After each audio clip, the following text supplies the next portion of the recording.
तपाईँ बसाइ सरेर गइसक्नुभयो तर तपाईँको मतदान केन्द्र भने तपाईँ पहिला जहाँ बसोबास गर्नुहुन्थ्यो त्यही ठाउँको छ भने चाहिँ कसरी चेन्ज गर्ने त? यसको लागि तपाईँ election.gov.np वेबसाइटमा जानुहोला। त्यस पछाडि तपाईँले चाहिँ यहाँ मतदाता नामावली प्री रजिस्ट्रेसन र अध्यावधिकमा चाहिँ क्लिक गर्नुहोला र यहाँ चाहिँ नामावली अध्यावधिक भन्ने चाहिँ सेक्सन देख्न सक्नुहुनेछ। यहाँ क्लिक गर्नुहोला। अब चाहिँ तपाईँले आफ्नो मोबाइल नम्बर हाल्नुहोला। अब तपाईँको मोबाइलमा एउटा ओटिपी आउँछ, त्यसलाई यहाँ राखिदिनु होला।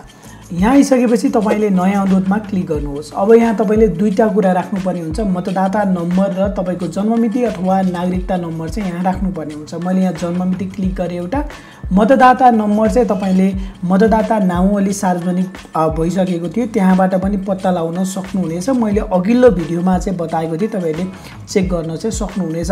त्यहाँबाट मतदाता नम्बर थाहा पाइसकेपछि यहाँ जन्ममिति हालेर चाहिँ तपाईँले अर्को सेक्सनमा जान सक्नुहुनेछ। अब चाहिँ तपाईँहरू यहाँ पुग्न सक्नुहुनेछ। यहाँबाट चाहिँ तपाईँले आफ्नो मतदाता नामावली सार्ने सम्बन्धी विवरण छ। यदि तपाईँ आफ्नो मतदान केन्द्र सार्न चाहनुहुन्छ भने चाहिँ यो क्लिक गर्नुहोला र अब चाहिँ यहाँ खोज्नुहोस्मा जानुहोला। अब चाहिँ तपाईँले यहाँ सार्नुपर्ने ठेगाना भन्ने एउटा सेक्सन देख्न सक्नुहुनेछ र माथि हाल कायम रहेको ठेगाना भनेर देख्न सक्नुहुनेछ।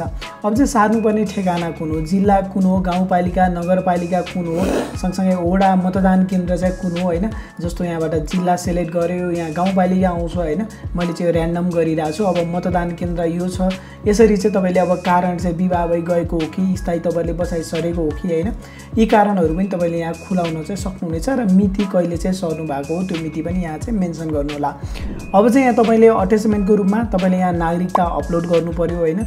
नागरिकताको अगाडि पछाडिको फोटो खिचेर स्क्यान गरेर अपलोड गर्नु पर्यो। तपाईँ यहाँ बसाइ सरेर जानु भएको छ भने पनि बसाइ सरेको चाहिँ अपलोड गर्नु पर्यो। अन्य केही कारण छ भने गभर्मेन्टको भेरिफिकेसन टाइपको केही कुराहरू छ, तपाईँको प्रमाण छ भने चाहिँ त्यो कुरा यहाँ अपलोड गर्नु पर्यो र यहाँबाट सुरक्षित गर्नुहोस्मा क्लिक गर्नुभयो भने चाहिँ तपाईँको मतदान केन्द्र चाहिँ चेन्ज हुन्छ। यदि तपाईँको डिटेल्सहरू सबै मिलेको छ, यहाँबाट डकुमेन्ट दिएको कुराहरू मिलेको छ र तपाईँको रिजन चाहिँ भ्यालिड छ भने।